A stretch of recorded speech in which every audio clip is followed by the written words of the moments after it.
All right, Greg Miller, SFAVolleyBlog.net. First chance to get a Southland Conference interview in this year, as we did all the last 3 years when teams came to Nacogdoches, had a chance to talk to coaches and players. And today we're honored to have Autumn Lockley from the University of Incarnate, who's in here for the Holiday Inn Express Suites tournament here at SFA. And that's actually where we are, is at the Holiday Inn Express to do this video. Autumn, thanks first for being willing to sit down and chat today. Of course. Do you have some memory last year of where you learned when you were freshman of the year? Did coach tell you that, or do you have a memory of when you found out, wow, I just won the Southland Conference Freshman of the Year award? Well, I wasn't really expecting it, to be honest, but I was just in my bed, and then I got a text that said, congratulations, Autumn, you're the Freshman of the Year. And I was like, oh my God. And like my roommates, they were all like, we were all freaking out. It was great. Let me ask you a little bit. We talked a little bit off camera before we started this about different levels of volleyball. And back years ago, I did a little study and found out that most outside hitter, the average hitter in the Southland Conference, only hits about 175. Last year, you hit 231, and so far you're at 248 right now. I know that you can't do your job unless you get a good pass and a good set. But what can an attacker do on her own to keep an attack percentage that high? I really think it's vision of the court and like keeping the ball in front of you to see the block. Like in practice, we do a lot of practicing on off balls, like when you get an off ball to set, to keep it in front of you and to just try to find a spot in the court and make an aggressive attack. So going into, I mean, it's tough if you're first team all Southland Conference your freshman year. If you're freshman of the year, then it's tough to think that there's, as far as individual accolades, much way to go up. But what's the one thing that coming into this fall that you said, this is the number one thing I want to improve on? Definitely defense. Because last year, I love playing defense. And last year, I remember the coaches would tell me I made the hard things look easy and the easy things look hard. So I just tried to stay more calm and be more in control of my platform. This is the last year that Incarnate Word is in their 4-year, I guess what you'd call probationary status. Next year you'll be eligible for postseason play. Does it bother you ever that UIW volleyball is a little bit under the radar because of that? I mean, do you guys feel like you're kind of always labeled as underdogs, or not get the attention that maybe some of the more historical schools in the Southland get?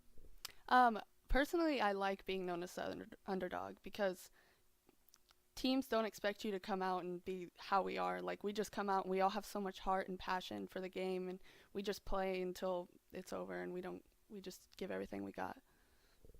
Speaking of underrated, let's talk about a player that I always loved watching play that finished up at UIW last year, Angelique Vidari. Vidari, I thought, was really an outside for UIW that never got quite the credit that she deserved. What, in your first year and her last year, playing on the court with Angelique, what did you take from a player like Vidari? She always tried to stay really positive, and she was a really good leader on the team and tried her hardest to keep us all up and positive with her, and she wanted to win so bad last year. Like, it was her last year, and she would do anything to win.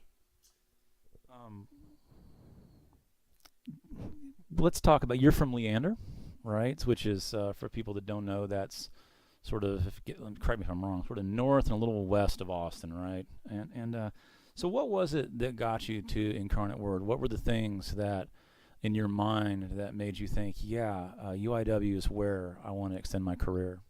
Well, UIW was actually the first college that I visited, and when I got on campus, I knew immediately the campus was so beautiful, and it was small, and I liked that it was small. And I loved the coaches, and when I met all the girls, they were all so welcoming, and right when I got there, my first visit, I went home and I called them, and I committed immediately.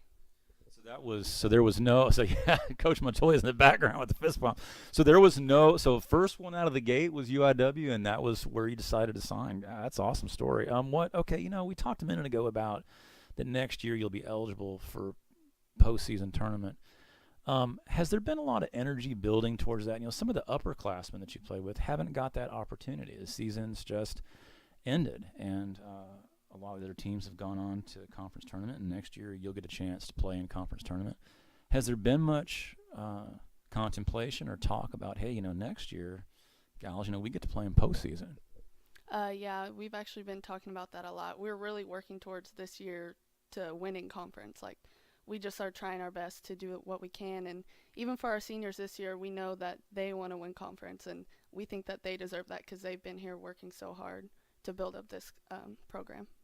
Let's talk about some of the players that we'll see on the court with you tonight and through the weekend. I think that there are still ghosts of Lockley and Madison Williams crawling around Shelton Gym from last year. I think the Jacks fans will remember that last year UIW played SFA on the last day of the season, and it was our senior night.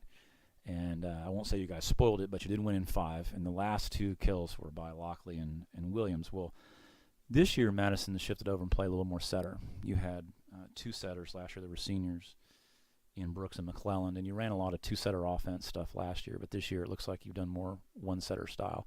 How much sort of adjustment has that been for you as a hitter to go to Madison at setter? Well, Madison was a setter, but so I was used to her setting and everything. So, I mean, the transition has been not that hard because she connects with our hitters really easily and talks to us and helps us as much as she can. I want to ask you about senior Shaina Garza. Another sort of glue piece I've always thought for UIW through the years. And, last year was one of the attack leaders on the team and has been wearing libero jersey, at least for the last several matches. How has that changed the dynamic of the floor with Shaina back there at libero? Well, we always call her like the silent assassin. She's very quiet and calm, and she brings us together and keeps us calm.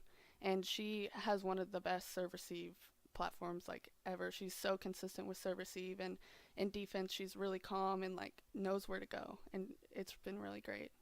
It'll be different for SFA fans tonight when we see her. We saw, if memory serves, Jordan Reifsteck was libero at the end of the year, and maybe Claudia Hernandez, who DSs for a little bit now, were the 2 that I think I remember seeing last year.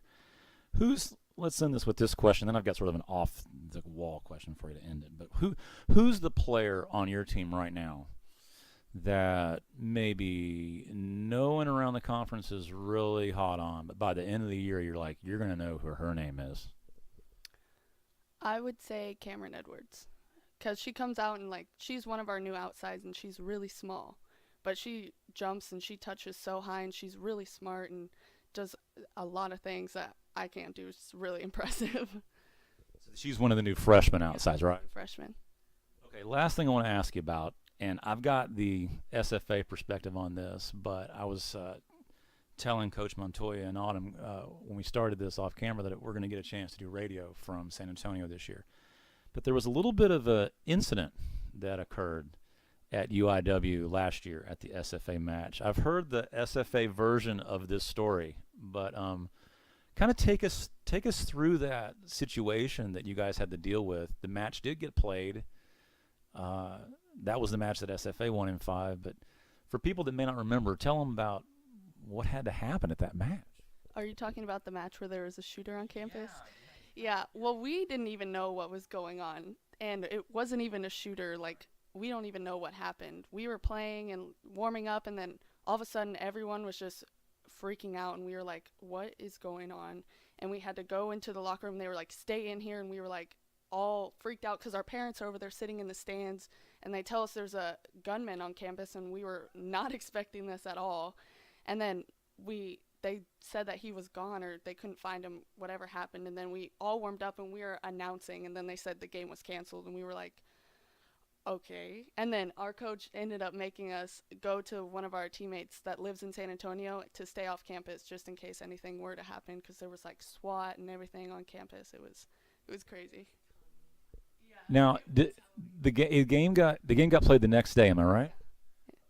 And I think I read, and correct me if I'm wrong, that that later when they started investigating, that there was never any visible or tangible evidence that there was actually anybody with a weapon around. That there was never. No, there was never anyone found.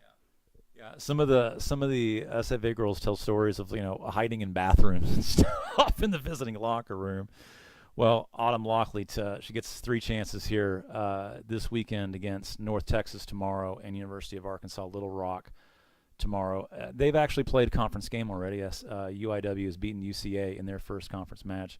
This will be the first conference match for SFA. Autumn, pleasure to watch you play, and good luck tonight and through the weekend, and thanks for being willing to sit down with us. Thank you so much.